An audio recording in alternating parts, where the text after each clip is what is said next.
ইসলাম হচ্ছে পৃথিবীর সবচেয়ে সুন্দর একটি ধর্ম, ইসলাম হচ্ছে পৃথিবীর সবচেয়ে মধুময় একটি ধর্ম, ইসলাম হচ্ছে পৃথিবীর সবচেয়ে একটা ফ্রেশ ধর্ম। এই ইসলাম নিয়ে ঝগড়া করবেন না, এই ইসলাম নিয়ে তর্ক করবেন না, কারণ ইসলাম এসেছে পৃথিবীর বুক থেকে ঝগড়াকে মিটাই দিয়ে শান্তিকে প্রতিষ্ঠা করার জন্য ইসলাম এসেছে। সেই ইসলামের অনুসারী মুসলমানরা ইসলাম পেয়ে ঝগড়া করবে, তর্ক করবে, সমাজ অশান্তি করবে, এটা কখনো মেনে নেওয়ার মতো হয় না, মেনে নেওয়ার মতো হয় না, মেনে নেওয়ার মতো হয় না। কথা বলেন ঠিক কিনা? এখন আপনারাই বলবেন ইসলাম কি শান্তির না অশান্তির? কিন্তু বর্তমান ইসলাম, আমি বলবো না, আপনারা বলেন। আল্লাহ বানাইছে, নবী বানাইছে, কোরআনে বানাইছে কারা?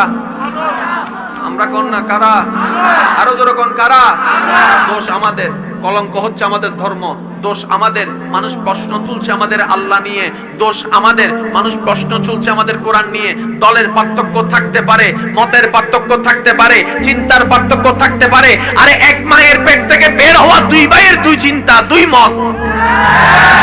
আপনি আমি তো ভিন্ন ভিন্ন মায়ের সন্তান, মতের পার্থক্য থাকতে, কিন্তু কখনো অন্যায় জানেন, মনে রাখবেন এটা, ওই মতের পার্থক্যটাকে সত্য প্রমাণ করার জন্য ঝগড়া করা, অশান্তি করা, অন্যকে আঘাত করা, এটাই হচ্ছে বড় অন্যায়। আপনি আপনারটা নিয়ে না থাকেন, উনি ওনারটা নিয়ে থাকুক, আপনিও মরবেন, সেও মরবে, হাসরে গিয়ে আল্লাহ বিচার করবে, প্রমাণ হয়ে যাবে কে সত্য ছিল, কে মিথ্যা ছিল। ঝগড়ার কোনো দরকার, কাউকে আঘাত দিয়ে কথা বলার কোনো দরকার। আপনারা যারা আমাকে চিনেন, তারা কখনো দেখেছেন আমি কারো বিপক্ষে কথা বলেছি? কখনো বলি নাই, কারণ আমি নিজেই নিজেকে অপরাধী মনে করি। আমি নিজেই নিজের কাছে আমি সবচেয়ে ছোট মানুষ, আমি অন্যকে নিয়ে কথা বলার সাহস আমার কাছে নাই, কারণ আমি নিজেই ভুলের সাগরে আছি। আমি অন্যের ভুল কিভাবে ধরি রে ভাই? এটা তো কখনো হতে পারে না।